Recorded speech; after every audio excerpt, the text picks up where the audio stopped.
Hello, everybody. We are live. This is such a blessing that we are live right now. From both areas of the world, we are coming together to come together in harmony, priestess harmony sharing. So this is Michelle Infinity and my sister Sara, and we're waiting for Amanda to join us right now. She's having a little technical thing. But besides that, we're coming together just to celebrate the changing of the seasons. Oh, because this is a huge time of transformation for all of us, and coming out of our cocoons. And what we intend to do with this broadcast is just create this gathering of souls and really this priestess sister circle, so that we are communing from these different frequencies and joining our frequencies. And as Sara said so beautifully on her pages, a little live feed that she did yesterday, the more that we raise ourselves up and connect with each other, the more that we lift everybody up with us. So I want to introduce Sara. Sara, do you want to say something about yourself? Yeah. Hi, everybody. If you are watching, like she's talking about parts of the world. I'm in Australia. I'm very much American. You can tell by my accent. So if you're hoping for like a cool Aussie accent, that may be slightly disappointing. But it's really interesting because Michelle and Amanda are moving into spring. And so many of you are in the Northern Hemisphere moving into spring. But we're moving into fall here in the Southern Hemisphere, which I'll get more into. But it's a really interesting sort of difference for me to have grown up in the US and grown up with the seasons.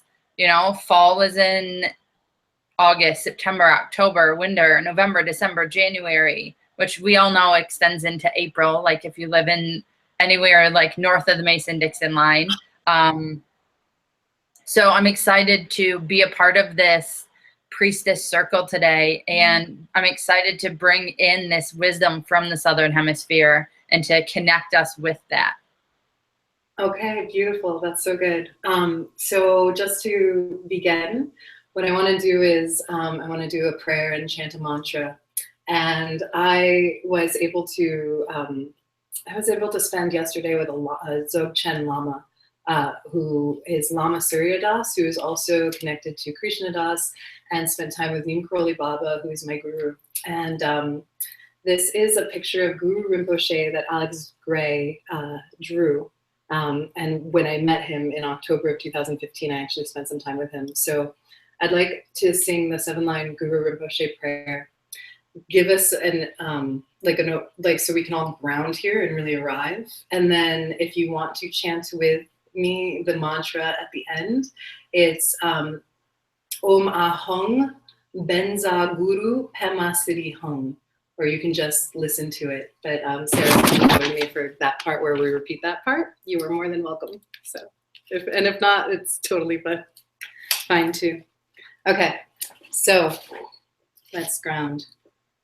And Amanda's having difficulty logging in, which is sad for me because I really would like her to be here. Okay.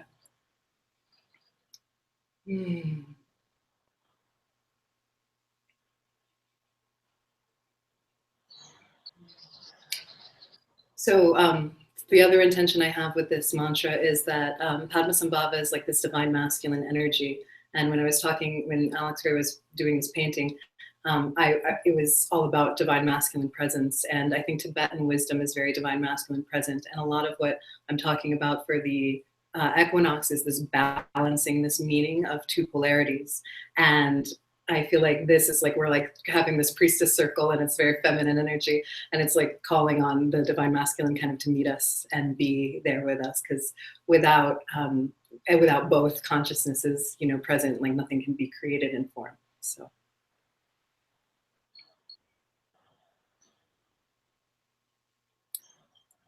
Organ yugi nu japsam pemagesa dangpola. Yatsen chogi no drupne, pengma chugne she sudrak, kodu kandro mangpo kor keki je sudra duki, jingila jipse supso, guru padma Siddhi Hum. This is the part we repeat. Om Ahong Benza Guru Pama Siddhi Hum. Om Ahong Benza Guru Pama Siddhi Hum. Om Ahong Benza Guru Pama Siddhi Hum. Om Ahong Benza Guru Pama Siddhi Hum.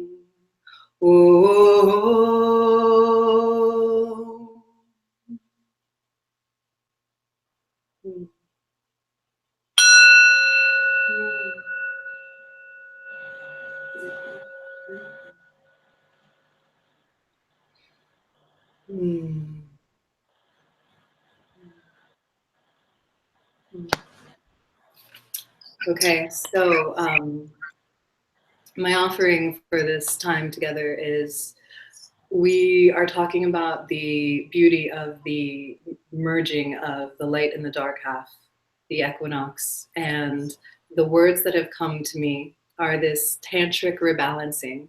And maybe Sara, maybe we'll end up having a conversation since now that there's the two of us instead of going like so we'll play how that is. We'll see how that is. Yeah, whatever.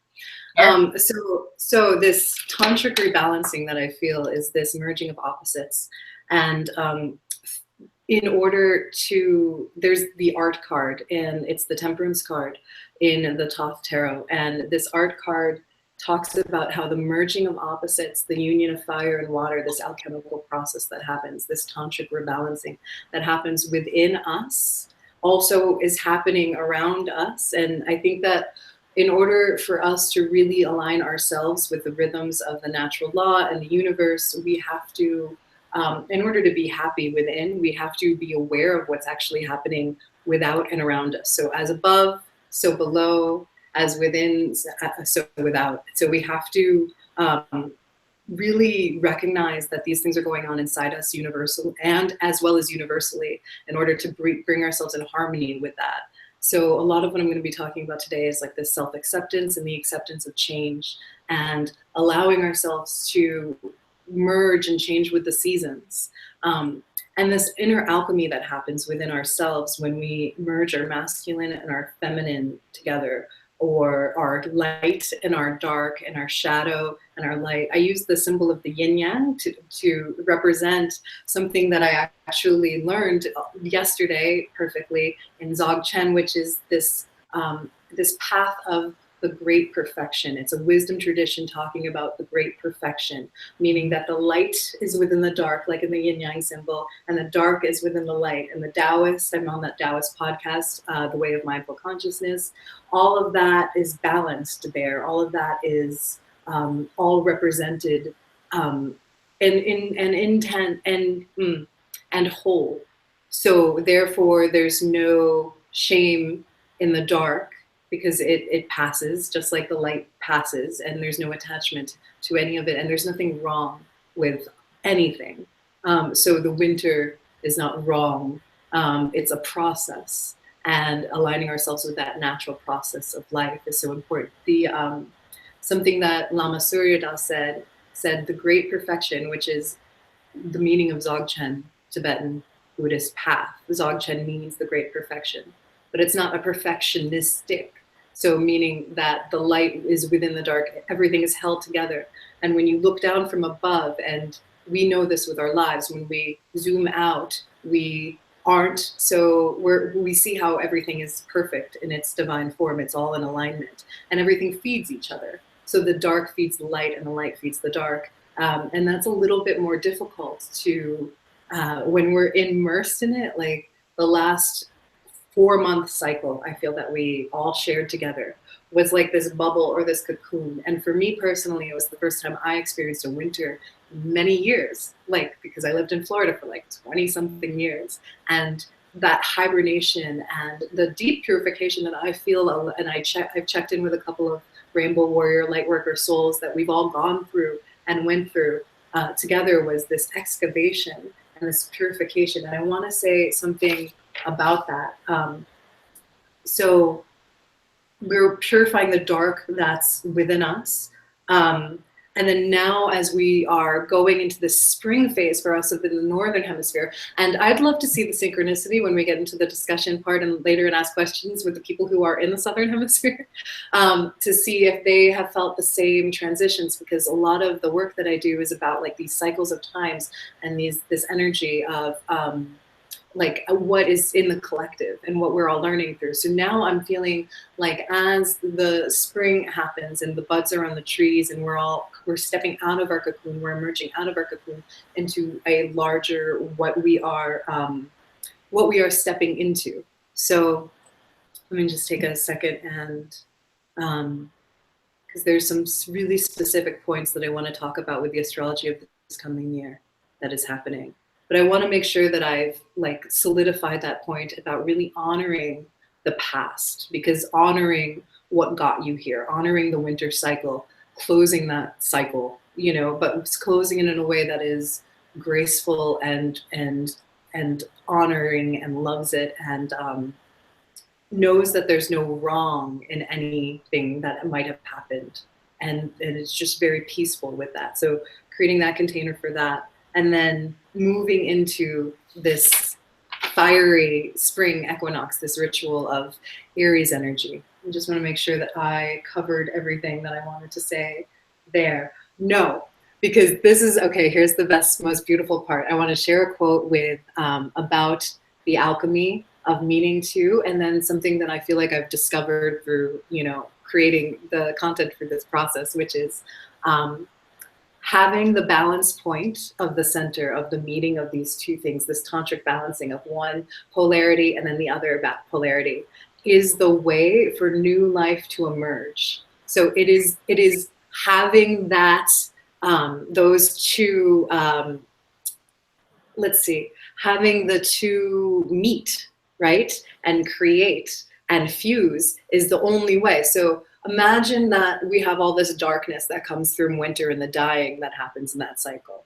And then we have all of the light that's coming in from the summer. So the two solstices in a way. So it's the winter solstice on the left and the summer solstice on the right. And they're meeting and they're merging. And this is the midpoint that we're experiencing right now, is this balance point. And this balance point allows us to spring new life through us and gives us that like potential, that divine potential for that grace, so that we can be reborn. And all of the holidays now are of being rebirthed, like Easter and Passover and like everything, and the Lent of purification that we're going through right now. So Amanda, darn, I miss you. I love you. Let's see.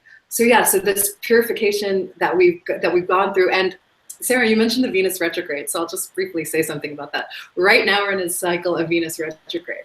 So a big part of being in our center, right, and holding to our center is going within. And this is a perfect segue into what I want to talk about the light coming. So we have to allow ourselves to come and be internal. That is the only way that we are going to survive and find our true selves and find our true center. Venus retrograde, we have a Mercury retrograde following the Venus retrograde. Then Saturn, which is like this heavy hitter of karma and responsibility and like the teacher planet. And Pluto, which is my ruler as a Scorpio, which is transformation, deep transformation. Plutonian energy is like shadow work, transformation, rebirth, and death, which is what Scorpio represents as well. That's going retrograde as well from like April to, I think, I don't know, August or September. So we're in a time, a cycle this year, plus there's a heavy Uranian influence this year. And so the actual energy of the year, according to Kai Pacho, one of our favorite people and astrologers, right there, talks about like I think it's like a Uranus Pluto square or Jupiter, something square. I'm not an astrologer first, I'm an intuitive first. So my astrology is loose, but I pay attention to the energies and what they symbolize archetypally. So this cycle, this year, whole year, is this erratic roller coaster energy. And there will be curveballs and there will be a lot coming. Now we're going into this Aries cycle. So Aries is the pioneer and the warrior and the initiator. However, because there's retrograde after retrograde and we have this erratic energy of the year, my advice or my wisdom consciousness that I feel is called for is that the only way that we are going to be able to sustain, we're gonna have to balance, right? With the equinox, we have to, everything comes into balance. So yes, we have to pioneer and start things and manifest, but we also have to balance it with that feminine polarity of surrender and allowing and just receiving from life and listening, breathing and taking a pause, surrendering to whatever is as it is, and just allowing it to be. So it's really important that as this fiery energy comes forward and we're coming into spring and light is coming, we have this 3 to 4 month cycle that's happening, that will be a button that hits at the solstice, right? So June 21st, we're gonna have another one of these, like another a point of awakening, a point of like reset. And then the eclipses that just happened in February are gonna happen again. The one on the 10th of February is gonna happen again in August. So again, another reset of like that container that will really move us into the next year and a catalyst of showing us what's to come.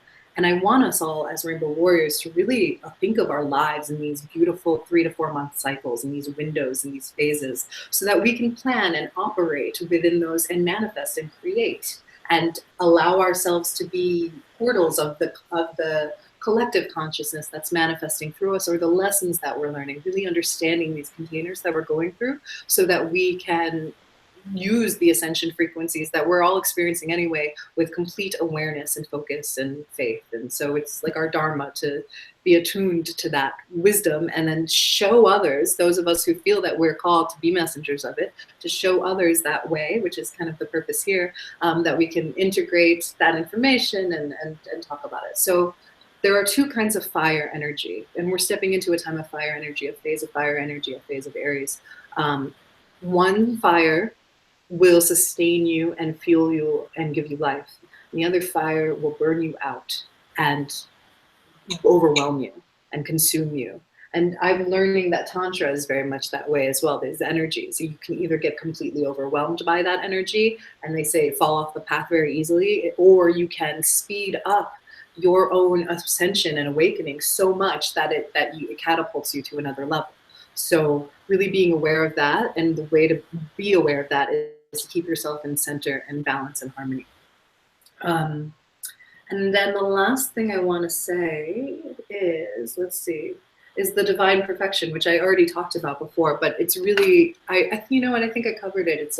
It's coming into the natural harmony of how no matter how things fall apart, like my girlfriend on the broadcast and everything like that, it's like it's all perfect. Like there's nothing ever that happens that's wrong. It's like you are in the flow of things and everything just happens perfectly. Even the dark shadow things that come up and things fall apart, like, or technical things happen, and you go with it anyway. And then you, by looking up from the top of it, it's like, that was all in the great perfection. That's all in the great perfection. And I'll say a lesson that I learned recently is why, I don't know if you've had this experience, I'm sure some of you had, where when you speak your truth, but you're trying to, I've got this lesson very strongly recently, like the universe gave me a talking to about what I put out there with from word to world.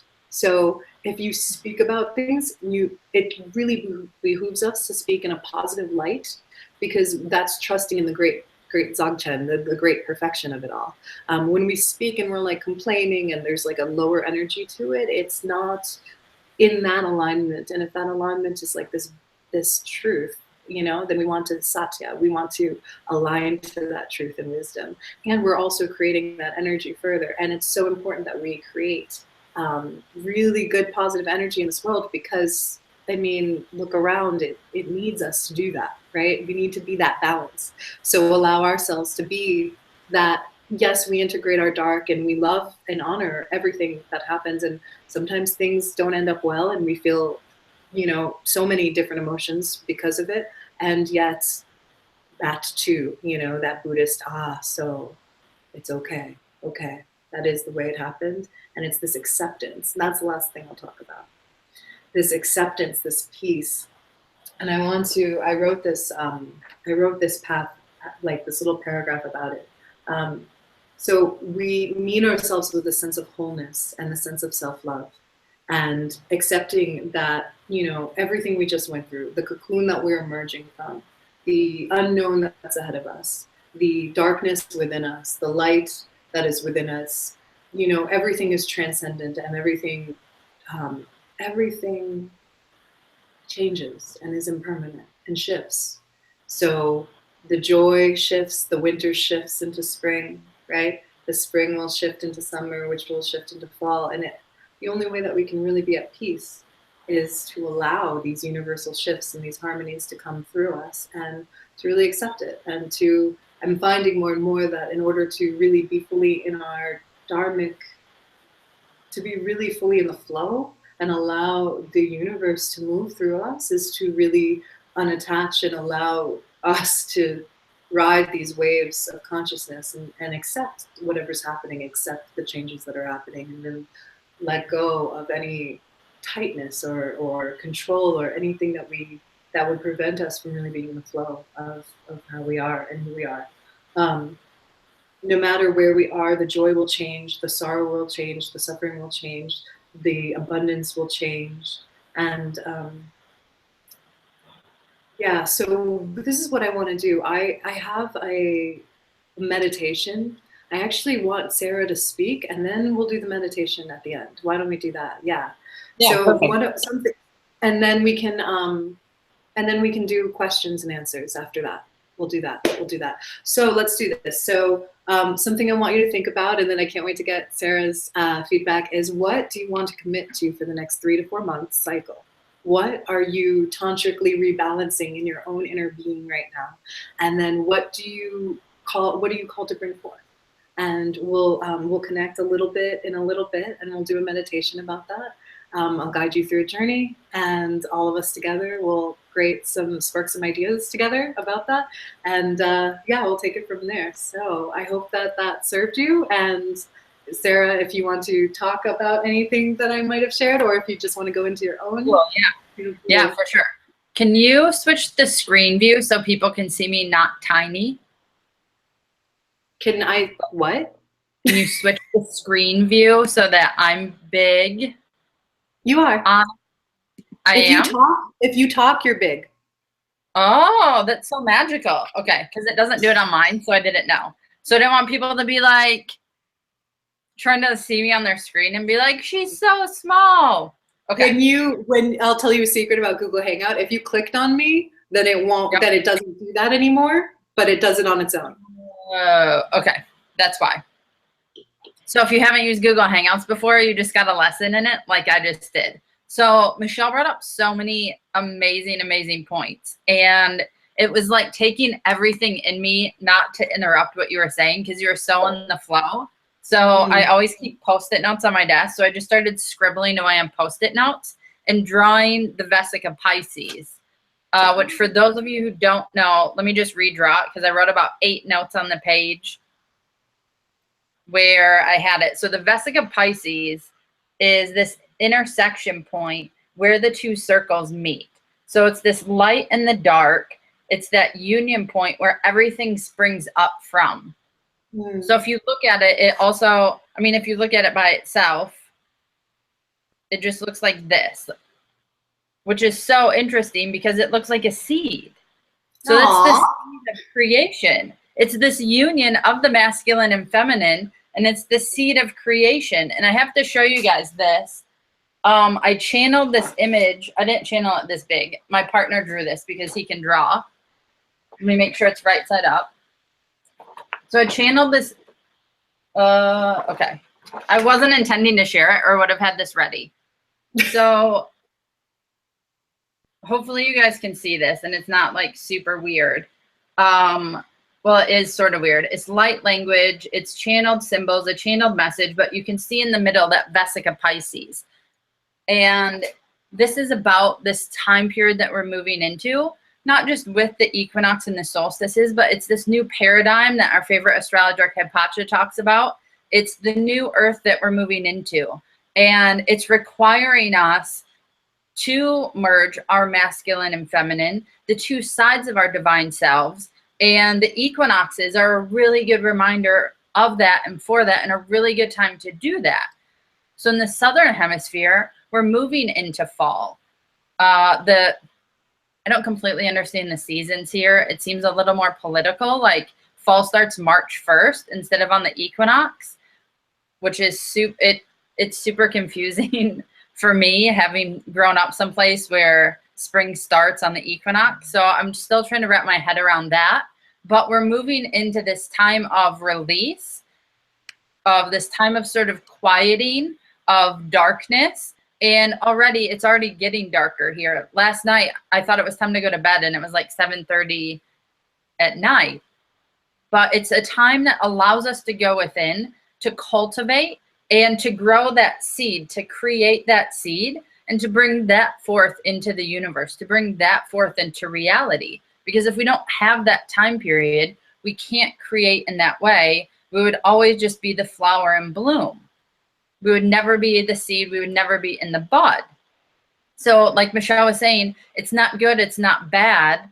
It's just part of the cycle. It's part of what we have to do to renew ourselves, because otherwise we're in constant spring and summer mode where we're growing, we're on stage, we're big energy. And that's not, like Michelle was saying, that's the fire that's not sustainable. That's Leo energy that's going to burn you out if you stay in it, stay in it, stay in it, stay in it. And I find it really interesting because we're in Pisces right now, which is the last sign of the zodiac. So we're in the last sign of the zodiac as we're at this transition between winter and spring, between summer and fall. So we're at these balance points. We're at these balance points. I have to show you something else. This information just popped in. So we're at these balance points that allow us to complete that merger. So the balance points, I'm just going to mark them on my official Post-it note.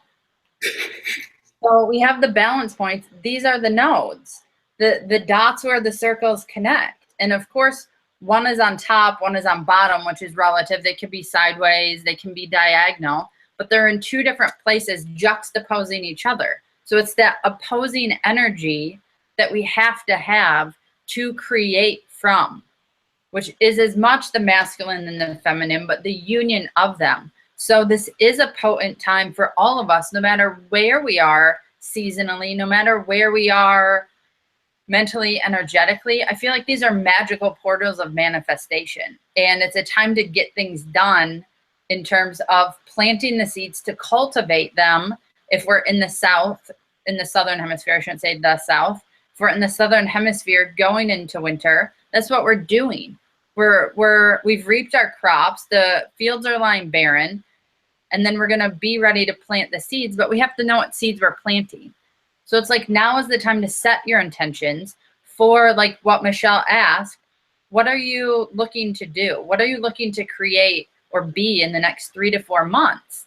And that's what we're creating right now in this Southern Hemisphere. And as I'm talking about this, it's really interesting because I'm still very much attuned to the Northern Hemisphere. So I feel like I've just come out of winter. I feel like I'm moving into spring and summer. So if you're someone who's moved hemispheres, know that that's normal.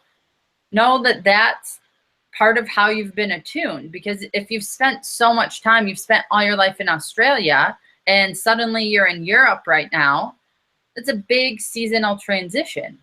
And likewise, I spent 35 years in America, and now I'm in Australia, struggling to figure out daylight savings time and when the seasons change and what season it is, because like I'm wearing a tank top, it's always hot. Like the season is hot.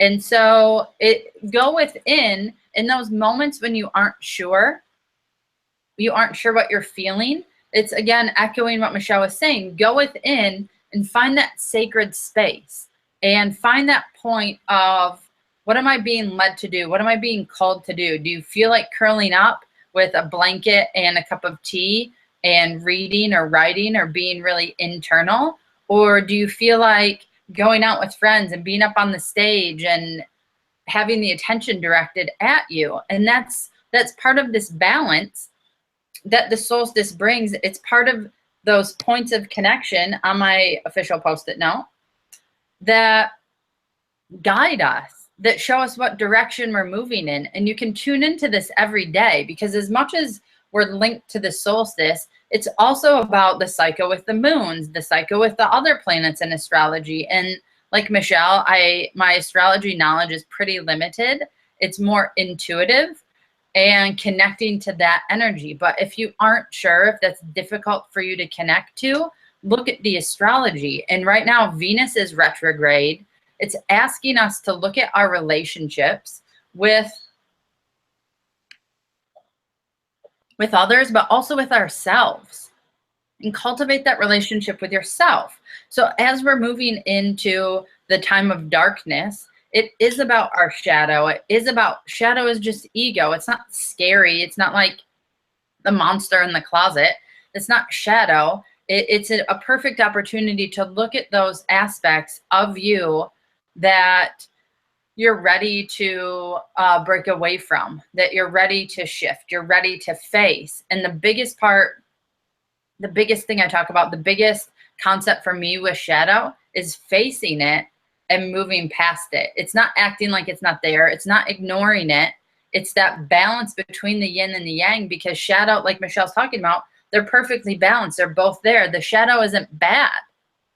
It's there to help us. It's there to guide us. It's there to help us grow. It's there to help us shine our light more brightly. And we can't be in balance without it. So now's a perfect time for those of us in the Southern Hemisphere to move into that space. Venus retrograde helps us do that. And I've really been connecting with dragon energy recently.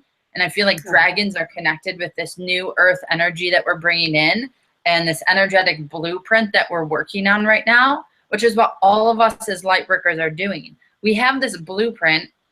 We're building the new earth, but we're the ones in charge of the blueprint. We create the blueprint, and then the kids, like the little kids who are weird and doing crazy things and pointing up to the sky and talking about how they're from somewhere else and they're visiting places in their sleep. And I say weird because we think they're weird, but they're not. Like, they're so normal. And this is what they're meant to be doing, but we're creating this blueprint for them. So we have to create this foundation and plan for them. And that's part of the energy right now. That's part of what's sprouting from that seed, that Vesica Pisces seed, into where we're going. So the dragon energy helps with that. Dragons are ancient wisdom. And dragons are also about portals and connection and crossing bridges of time. And that's part of what we're doing as well. So I drew a card that I just want to share with everybody. It's called the Lady Alfredo, Justice Will Prevail. And it could not have been more perfect for today. You can see she's quite dark. But there's also that balance of the light. So she's not shrouded in darkness. And I was like, oh my God, could this card get any more perfect? And I haven't worked with these cards a lot, but they're really potent. And there's actually, I don't usually look at the books either, but I knew there was some wisdom in the sort of guidebook that goes with these cards. And I just want to read this one paragraph. It says, do you not know the truth? Your own underworld is not hell, but your dark time is the cauldron of your experience, your growth, your understanding, your knowledge. Now you have the knowledge of the law you will work with. Knowing it will be the truth. So it's this law of, it's the law of natural order. It's the law of truth. It's the karmic law. So going into our darkness allows us to look at that. It allows us to work with that. It allows us to move through that energy so that we aren't weighted down by it. We're able to look at it, to be objective with it, to see it for what it is, like Michelle was talking about, zoom out and see it from that big picture. See the balance that it brings to you and the truth that it brings of who you are and what you're creating, and the truth of your soul. Because our souls aren't just the light. It's not just the beautiful. Like, it's the dragon breath that you wake up with. It's the crazy hair that you have. It's you having road rage. Like, that's part of us too. And the more we can accept ourselves, the more we come into that balance and that union. And the more the circles come together and they're not skewed one way or another, we have that divine balance. And that is, like Michelle's saying, that tantric balance, that divine masculine and feminine, the balance of the light and the dark. So I didn't have anything planned to say, but I knew it would just come out. And that feels like everything that needed to come out. So Michelle, if you have anything, if you have something to add, let me know. Like, that was amazing, because you nailed what my workshop was about yesterday, where like Lama Surya Das, who I have his book right here, and the book is a joke. He's quite a comedian. He's from the Northeast, like I am, and Jewish, like I am, and Indian, Western, and Eastern philosophy, like I am. So I totally resonate, but it's make me one with everything. Get it? Because it's the joke, like the Dalai Lama goes to the hot dog stand, I'll have one with everything, right? And but make me one with everything. But he talks about that and that principle of make me one with everything. And this is not, and I'm not making light of it like, oh yeah, we can just be one with everything. Like that takes surrender of the ego, which likes to have its own control. Yeah. That is scary. I had a moment in the meditation yesterday where I recognized my own, and this is like so vulnerable, but here it goes, it comes out. I was like, in order to experience oneness, we have to let go of the shell that we carry that protects us and all of that. That is some deep work. And so make me one with everything is not in jest. Like, I don't, it is a joke, but like, that is deep work. But you talked about the gold, the nectar of that is, it's all okay, and we can dissolve into it all because it's all made of God and we can trust it. We are, something that I recently understood from these last cycle of eclipses is that we don't give ourselves enough credit. We don't really remember that we, as little fragments, sparks of the divine, are also a part of the divine, and therefore should trust that we're connected to everything. And from that connection to everything, that we can fuel it. I don't know, Sarah, you said something that was like a gem. I feel like I'm going off on a totally different tangent, but it's just that really that recognition that all in the all is divine. That the negative emotions, that's what he said. He said, like, anger is not wise. Why? Everything has its place. And I think that's the thing, is honoring the place and everything. And just unless you have something to add, I can transition seed into meditation that we're going to go. Yeah. That's perfect. Okay, that's what I was feeling too. So the meditation that we have today together, and I'm so grateful for all the people who have joined us and all the people who will see this on rebroadcast. I'm just grateful. The meditation, she was talking about the Vesica Pisces and the seed and the sprouting. The meditation is called a tree emergence meditation. That's the meditation that I wrote from it. Guys, we didn't talk about this. We didn't plan this out. Like, Michelle gave me a rough format of, here's what I want to do. I'll talk about Northern Hemisphere. You talk about Southern Hemisphere. We planned no other content. We each both just did it, and it's come together perfectly. And that's like kind of the grace and what we're talking about spirit. And that's like the real dharma of, like, the more that we step out of the way and allow us to be a part of the universe, acknowledge that we're a part of that universe, the more energy, fire in that sustainable way can move through us. I think with that other part, when we don't trust and when we control, it's that fire and it gets chaotic. Like there are fires that are chaotic, actually, like by my house in Sunshine Canyon right now, and those fires can be overwhelming when they're not in the pure light and the pure Dharma light. So let's all close our eyes and get settled into our seats for a meditation. And this meditation is called a tree emerging meditation. And we're going to kind of go back, and this, this meditation, even if you are in the Southern Hemisphere and you are tuning in, just use what cycles come to you, because this is definitely more of a blossoming and blooming. And you could either do it in reverse in your head, or you could just allow your rebirth to be what's coming. You'll just make it your own. Make it your own. Okay, that's all I'll say. I'm gonna play the sound bowl. I'm not sure why, but I feel like I'm supposed to play it. Do it. So if you're like, please stop, just tell me to stop. I love you so much. Mm.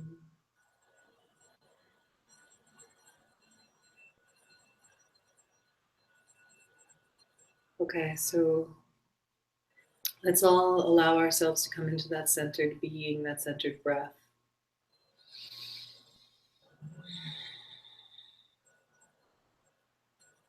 And as we breathe,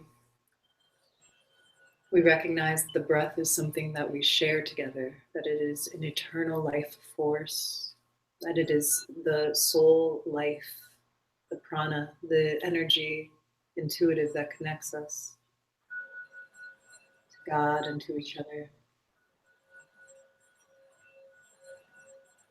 And no matter what season you just came out of, imagine that your stillness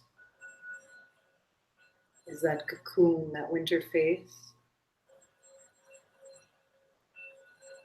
And allow yourself to kind of be in a container for a moment. And just breathe into your container.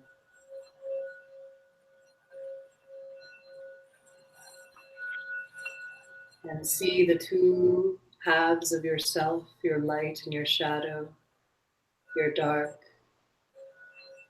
and all of the aspects of your highest self. And imagine them merging and intermingling in your body, in your blood, your bone, and in your being. And now starting to imagine yourselves like a tree.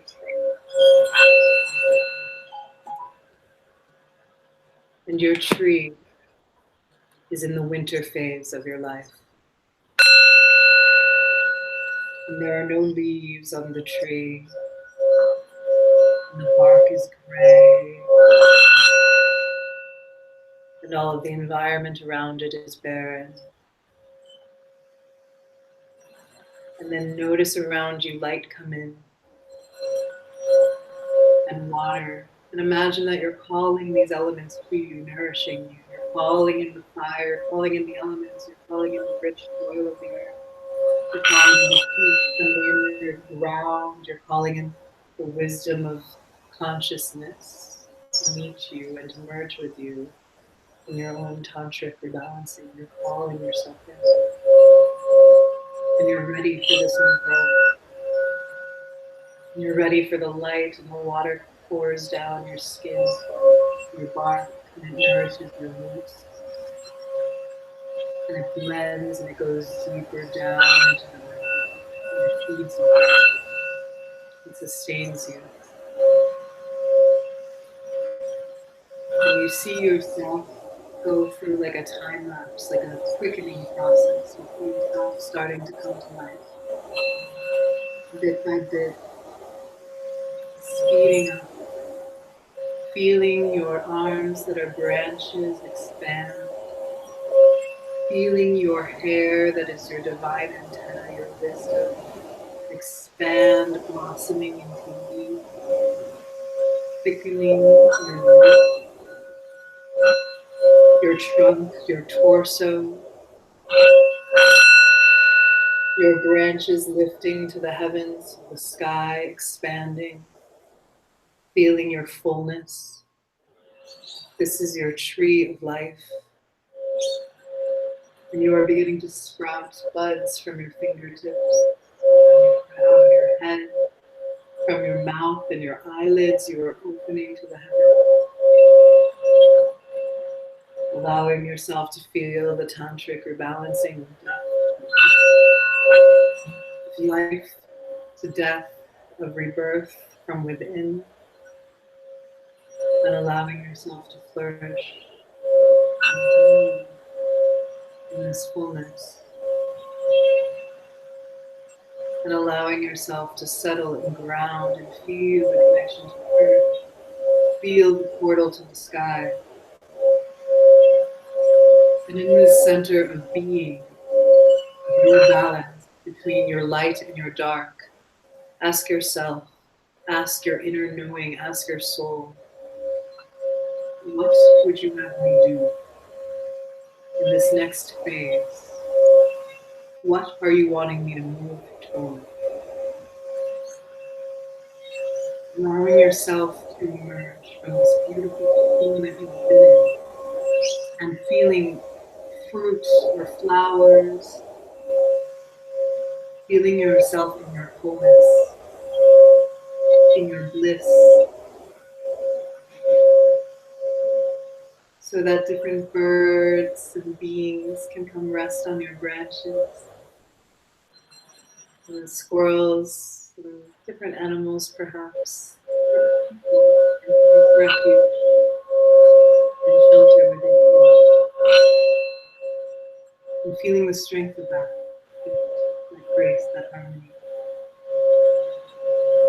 Being of service, being connected, being in the stillness of being the wise being, the tree that you are.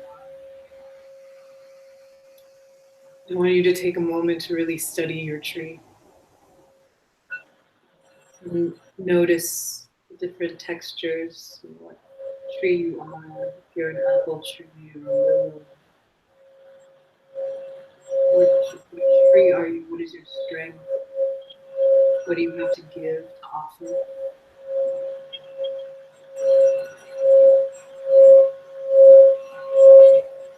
This is the time of rest. And just keep the image in your mind of what you have to offer. Now ask yourself, what would you have me do? Ask this of your higher self in order to get there. What do I have to embody that I am already in order to become this full version of myself?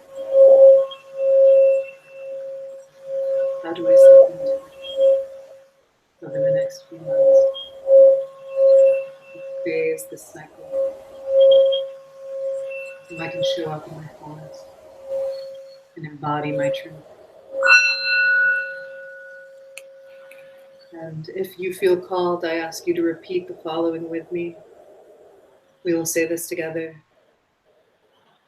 I commit to taking the steps, to taking the actions required, to being fully present in this rebirth, this being, to bringing the energy that I need to become and step into this next phase of my life's journey, my purpose, here and now. I surrender fully to taking action, to listening, and to my divine purpose in this life. And I commit with grace to allow myself to be a vessel and an embodiment of this tree of life. Oh.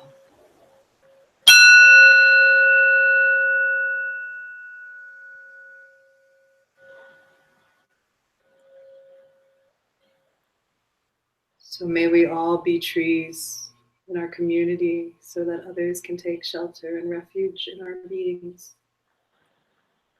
May we all be wise vessels and portals and channels that are connected to heaven and in service to earth. Aho, Namaste, and so it is.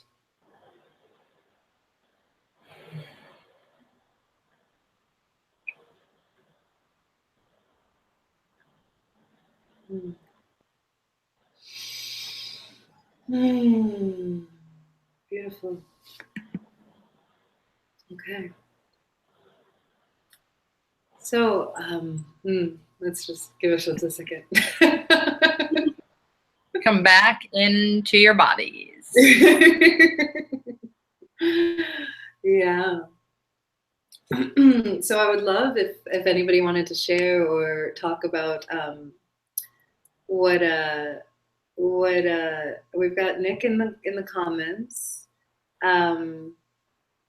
We've got let's see what else we can do. I would like people to share either what they want to call in, if they want to share what their affirmations are, if they want to ask us questions. This would be a good time to, I forgot to do the Facebook Live, but might be a good time to do that. And I think Amanda didn't get, I can't read that right now because I'm in the space, but I love you. She said love to all. I don't think she's able to join. So yeah, questions for, do any of our beautiful people out there who are watching on the YouTube or in the chat or anything, we got 6 people, 3 likes. That's so good. I love it. Does anybody want to ask a question in the window there that they have? Or, you know, you're talking to 2 psychic sisters, so I might encourage you to ask for live reading or do a Q&A. And if not, then you know, I'll just take it from here. But that's people might want to do that. Nick asked, maybe you could ask them what's up with these channelings. What's that? Nick said, maybe if you guys pull, or if you pull cards later, you gals could ask them what's up with these channelings. I don't know what that means. I don't know what that means either, but Nick, here's what I'm interpreting it to mean. I feel like a lot of us right now are getting channeled messages, and it's people who don't usually get channeled messages, or you're being pulled to channel or called to channel, or you're doing automatic writing, or stuff is coming through that you don't expect. It's part of the direction that we're headed. And it's a part of us, especially those of us who are star seeds. You know, we've come here from somewhere else and incarnated directly for the purpose of being here in this time of transition. We're channeling the information and we're pulling it in to make the message available for humanity, to make it available for everyone else. And for myself, it's amped up. I call them my galactic crew. My crown chakra is open more, and they've said we have a direct channel with each other, a direct connection. And so that's happening like on a daily basis now, where I'm getting information, I'm getting guidance. That's where the image came from. That's where some of just these phrases, these words that I'm getting, that's where it's coming from. So if you're being called to channel, if you're getting messages that you don't understand, know that it's happening in perfection, that it's working out perfectly and as it's meant to, and it's the direction that we're headed. So don't freak out, basically, is what I'm trying to say. Oh, and that's awesome. He's also talking about, he said in the thing, channeling about full 5D completion. Okay. See, here's and I'll speak on that and we'll see what comes through me. Let's see what I channel about some 5D channeling completion. I feel like it's not going to happen all at once. The way that I see this world going, I feel like we are I think like my thing, infinite everything, right? We are on now, here's the thing.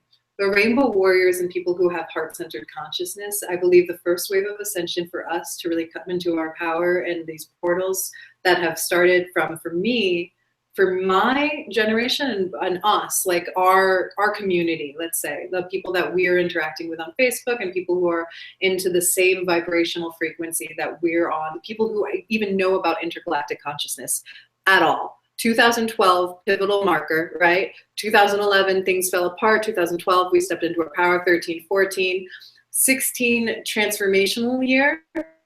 17, you're gonna be a little bit more actualizing, but right now it feels like it is still like almost a transition year. It feels to me like it's still got that energy. I'd love to know your thoughts on that, Sarah. But I'm like, when I was going into the astrology and the erratic energy and the roller coaster, I'm like, this still feels transitional. It feels like a big transition energy. Yeah. And then maybe 18, 19, and 20 are a cycle to themselves. And then I heard that things fell apart. Like in 20, there's like a huge astrological transit that's going to hit like the Americas, like Pluto and America and the rebirth and like things falling apart. Like basically what we're talking about is like the old paradigm crumbling completely.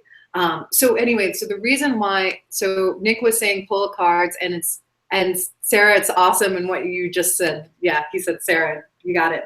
So I feel from seeing the different waves of consciousness and the different groups, like soul groups in their own collectives, they will resonate or they will vibrate on this 3D consciousness, the same one that has been in the collective consciousness since the 50s. You know, there were little light beams that broke out of it that brought the new consciousness here. The people who incarnated in the 60s and 70s, who basically started like Boulder, where I live, you know, and now there's Tibetan monasteries and all of that Dharma exists here. For people like us. So it's like this chain of events cycle. So I see the same thing about the awakening.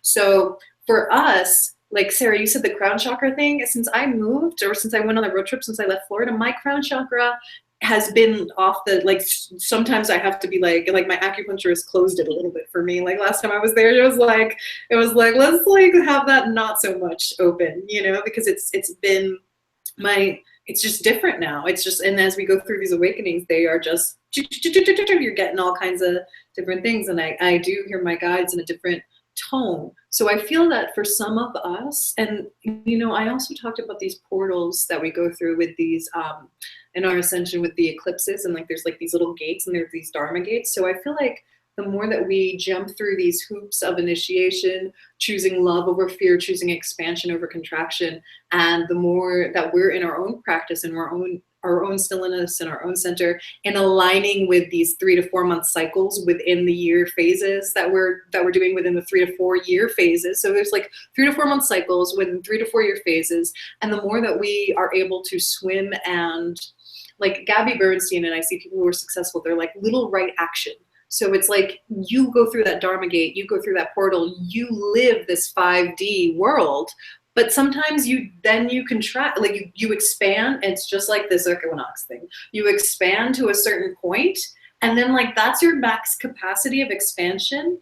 And this is something in my own practice, you know, as you then contract again, and then expand again, just like the breath, right? We expand our lungs and then exhale. We have to exhale. We can't just inhale, inhale, inhale. It has to be both.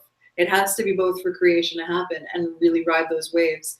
And for my own practice, I was going to say is that allowing ourselves to go through these cycles without judgment of ourselves. And I know I'm talking myself, but it's also, I know that hits a lot of, I could feel that hit a lot of people. That allows us to reintegrate or integrate that further and then step into the next quicker. And I feel like that's angelic consciousness, and that's 5D, 6D, 7D, 9D. If we're talking tree of life, like the angels live on the 10th dimension. And yeah, and some Kabbalah wisdom we're just dropping right in there. So it's really important that we do the best that we can and still surrender to the fact that like it's gonna keep going in waves. And I want to see what he's writing in the thing. Kathy says, my crown feels so much pressure right now. Breathing through is helping some. So yeah, and then Nick says, been channeling a bit. It feels like it's tried to bust through me. It's been intense. Like an alien. I just saw this image, Nick, from Alien, where it's like busting out of your chest. And I think, Nick, I get what you're saying, because that happens to me when I ignore it, when I don't do it, when I'm getting the nudge to connect and don't. So just be mindful of that. And Kathy, same thing. I feel the pressure too when I'm not connecting in that way, when I'm not opening up, when I feel like I'm too busy, when I don't have time, when there's like someone I can feel standing in my kitchen staring at me, but I'm like, I'm trying to do this right now. Like I have this course to put together. Wait, please. And I'm like telling them to wait. But as we're making time for that, I think the pressure feels less. It's less of the busting through us type feeling. It comes out a little bit more smoothly. It's that surrender piece. But also, Nick, I just got the message too that this is funny. They're saying the D we're in, the dimension that we're in, is arbitrary because we're naming it because we have to, because we can't conceptualize it. But it's like to not get worried too much about which D we're in. What we're focusing on is our inner truth and connecting to the truth of the universe, because the truth of the universe is the divine. It is the perfection. It is it is love. It is what the notion of God is. And as we connect to that, the D doesn't matter. It's just us continuing to connect at a new level. And we think of it as this numerical sequence of going up, and we're going up in an elevator so we can ascend. And they're sort of laughing because I see it almost as like a horizontal elevator or like a looping one. And it's something where we do expand, but then we have to come back. But when we come back, we don't come as far back. And then we expand further and come back to a different point. And so it's this interplay. So like, don't be worried about it because everything is happening perfectly. And they sort of laugh at us like we're looking at it from too small a perspective to possibly ever comprehend what we're doing. So we can call it, we can think about it in our elevator model, but they just are sort of like laughing like, that's fine, but that's not really what it is. So I've learned something about spirit. I love this. This is such a good conversation. So we think in directions that are very linear. We think of like forward, back, right, left. Spirit is multidimensional. So like angles that spirit like has shown me, like they see through walls. So like they don't like, it's all like the grid of the matrix. Like they can see in angles that we would not even know to look toward, right? So something that the Lama Suryadas, the Dzogchen teacher, told me, teacher told us yesterday, there is Mahayana Buddhism and there is different sects of Buddhism. And those sects of Buddhism are all about purification, and they're all about step by step. You start at the bottom, you go to the top. That is how it is. And you have to do all of these levels in order to go there and get these initiations, etc. Dzogchen is the mountain and you swoop from above. So as the eagle looks down and sees the whole thing, everything is already divinely perfect. And since everything is already divinely perfect and whole, there's nowhere to go. It's a vertical axis, right? As opposed to a horizontal. Now, the irony is they're both true. And this is where that self-acceptance piece for me in my own personal practice is, I think, I think something that I've been more frustrated on, and I've talked to, I remember when I was like 27, like 6 years ago, talking to Ram Dass about this, being like, when I'm so frustrated, like my life, like I have to like live in Kaipacha too. Kaipacha was like, things take a long time down here. And I'm like, I have to live day by day and step by step. And it's so irritating because I'm infinite everything. And it should just, I have like such a memory of the astral instant poof, you know, like the magic of life and, you know, that Piscean just like make it happen. Like, so just intergalactic consciousness is like in my obviously essence, right? So like it's very frustrating to go through things like on this plane where everything is slow, and I know that I'm not the only person who feels like that, but it's like been very like strange to be in that horizontal. They're both true. So as I like the book that my writing is called Tuning to Wisdom, my blog, my book, whatever. Tuning to Wisdom is this wisdom consciousness that we have that is of that high purification. It is the it is the Tibetan symbol on Guru Rinpoche, if I can feel it. It is the it is the universal perfection, and it is here and accessible to us. And that is what we do as channelers. We channel that wisdom, we access that wisdom. However, we're still on our path, and life is going to train us and teach us and knock us down and give us humility and allow us to learn and be, look, I got excited, my peacock feather fell. Allow us to be, you know, normal human beings and learn, you know, how to be human beings. And that's beautiful too. And that's that whole, it's all perfect together. Yeah, so I think a lot of our people who are focused on the like, and myself included, like, let's just be in the angelic, that Tantra in its beauty is really honoring the human experience, you know, honoring the fire, honoring the anger, honoring the, like, but Ram Dass says there's an awareness that happens where you're not caught in it. That's the difference, is that we can be angry and we can get jealous and we can do all of those things, but it doesn't overtake. We never lose connection with that eternal awareness that is completely watching everything unfold and is not like consumed by those emotions. And that's the difference. That's the difference between the enlightened and the unenlightened. So that was a little bit of a tangent. I think I went a little all over with that. That was beautiful. Oh, that's good. Yeah, cool. And then the last thing that I want to say is just to Kathy's thing about my crown feels so much pressure right now. Breathing through is helping. I learned this in February. This is a really beautiful lesson, and I'm so privileged to teach it.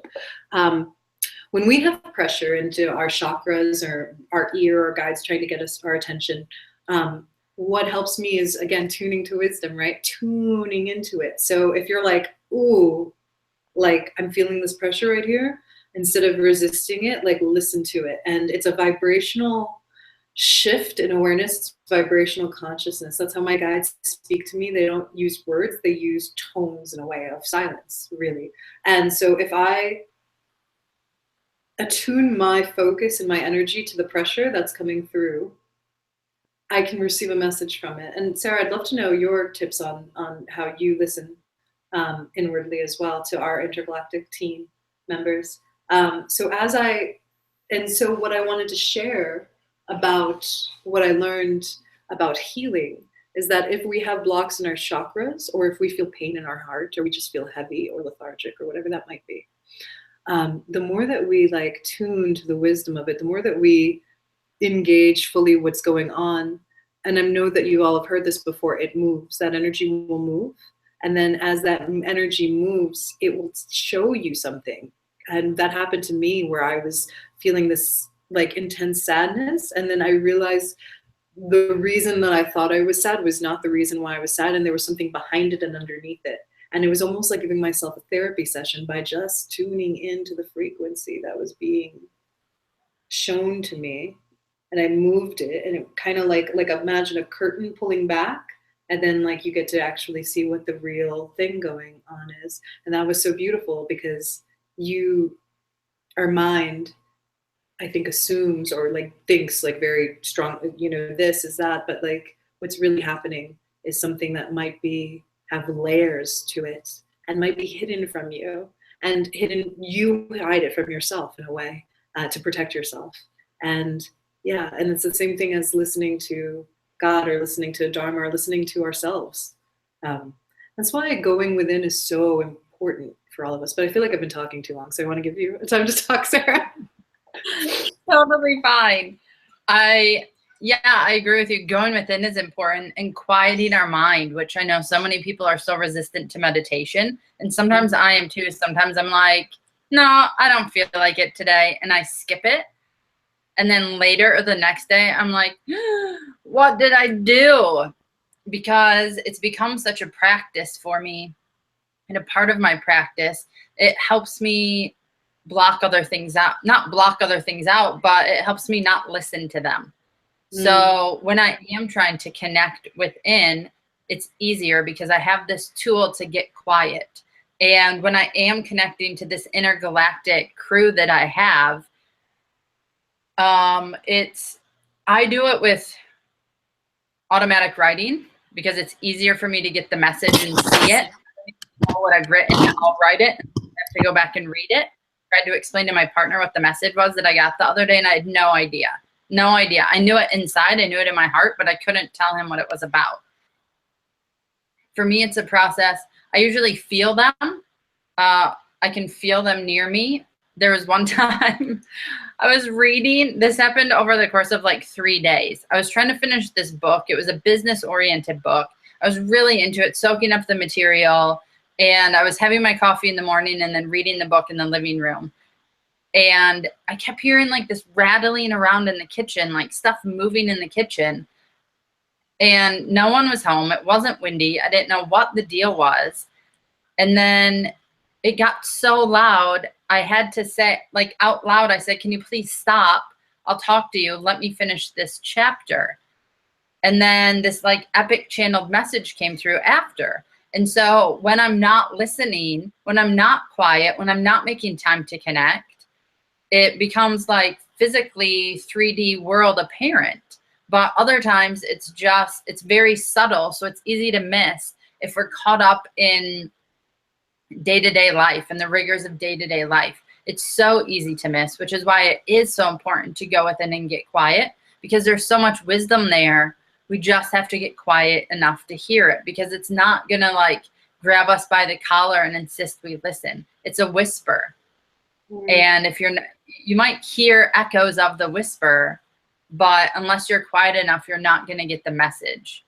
And they're not going to shout the message at us. That's not how this works. Sometimes they do if it's super, if it's super important. But part of it is us cultivating that quietness to be able to hear it ourselves, rather than like Michelle and I can do intuitive readings. We love to do that. That's part of our business. But, and I don't want to speak for you, but I'm sure it is the same. I don't want someone to always rely on me for their guidance, rely on me for their information. I'm happy to pass information along. I'm happy to channel.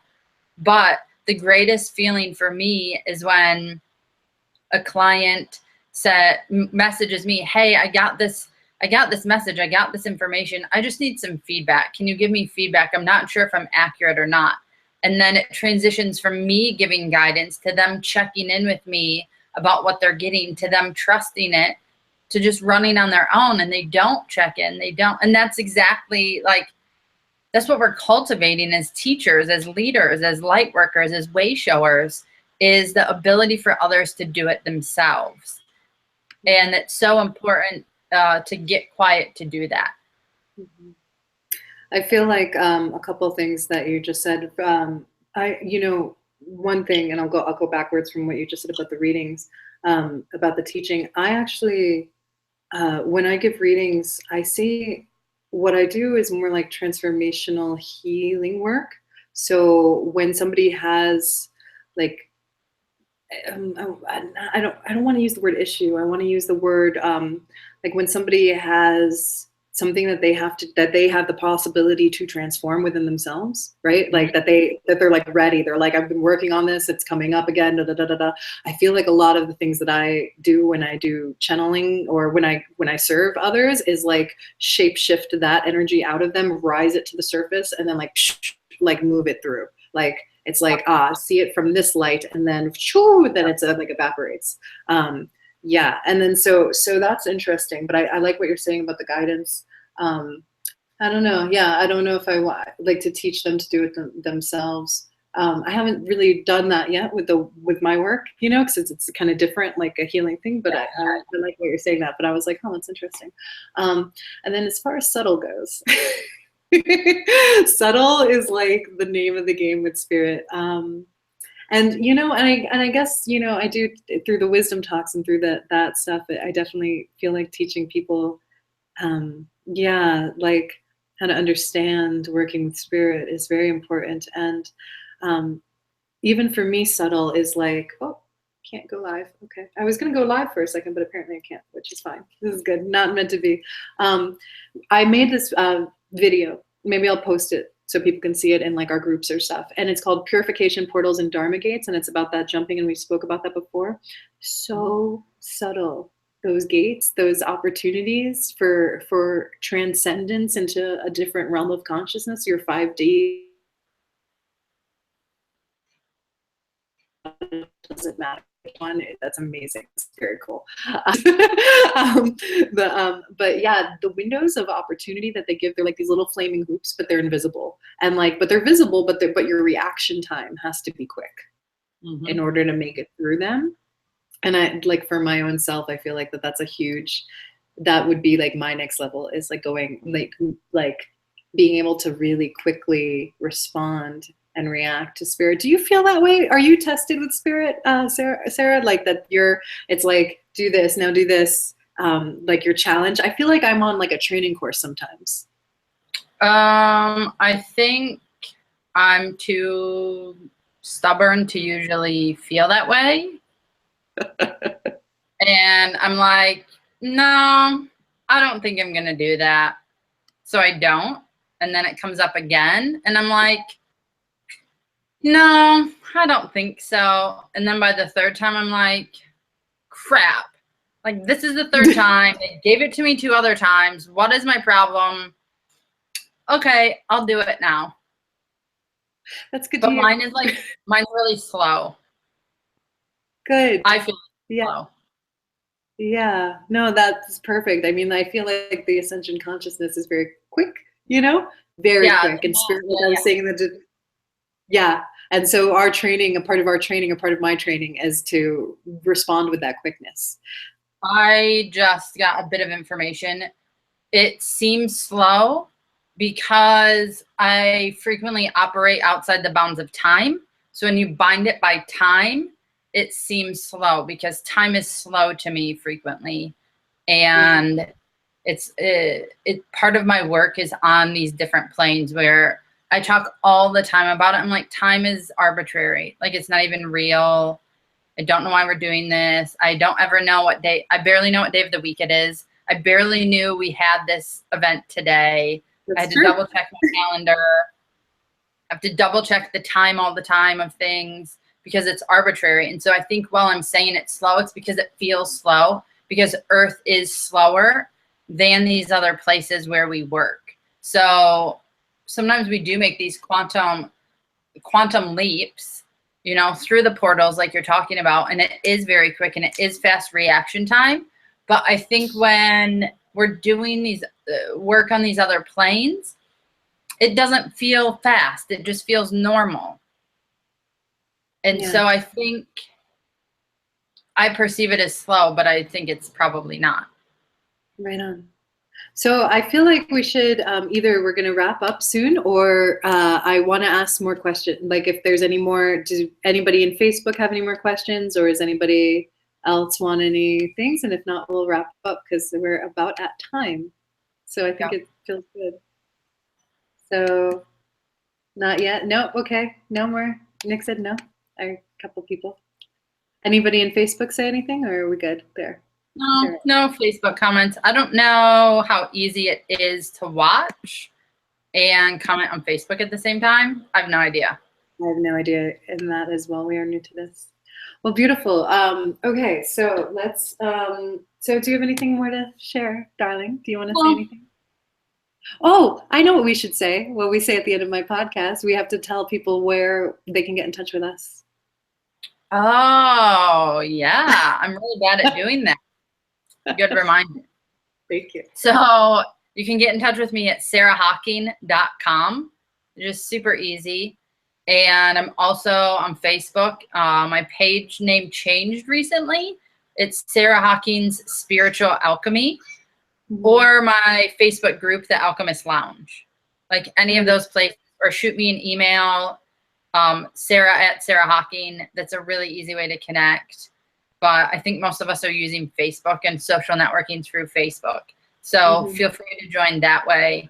But I would love to connect. And if you can't find me, I think Michelle can help you connect. And same, like if you follow me but can't find Michelle, let me know. Word. I love that, sister. Thank you.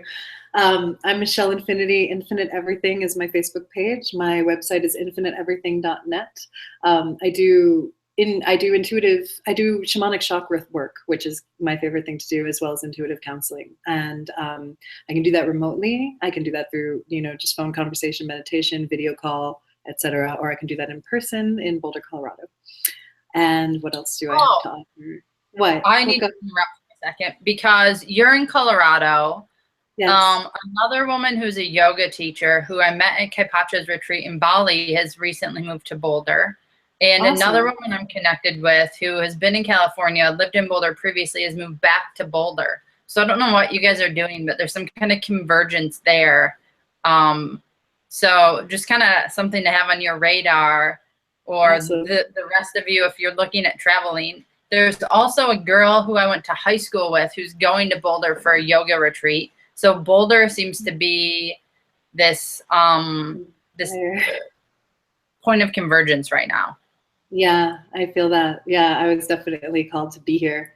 And I'm very grateful for it because the Tibetan energy that I'm picking up in the frequency here, and a lot of heart-centered, heart-conscious people are here. And it's really a beautiful, beautiful place to be. So thank you for sharing that with me. And the yoga thing too, because that's been on my radar, as well as like getting more involved in the yoga community here as a part of my Dharma path. So thanks for putting that there, because I have some emails to write and people to meet and contact, and so that's awesome. Beautiful. Cool. All right, sister. Well, thank you guys so much for joining. Thank you for everybody who all of these messages will go out to. It is my prayer and my wish that this has been of service to you, and it is of service to the great all that is. And I want to do this again. So maybe every month we will be able to align and put together, maybe with the new moons or whenever. And we'll have different people coming on at different times and priestess sister circles. This is something I want to do recurring because it rocked. It was wonderful to do. So thank you so much, Sara, for joining me and for this beautiful alignment. And I don't know if we told everybody, but a year ago, like exactly to the day-ish, we were in Guatemala together with Kai Pacha and rocking. Let's see, this is the first week, so this is when that first festival was. And then we had our retreat the following week. Yeah? Is that, yeah. Yeah, that and the amazing. craziest thing is I got this massive download after our retreat. We were at a cacao ceremony, and I got this massive download about the information that I'm supposed to bring into the world for kids.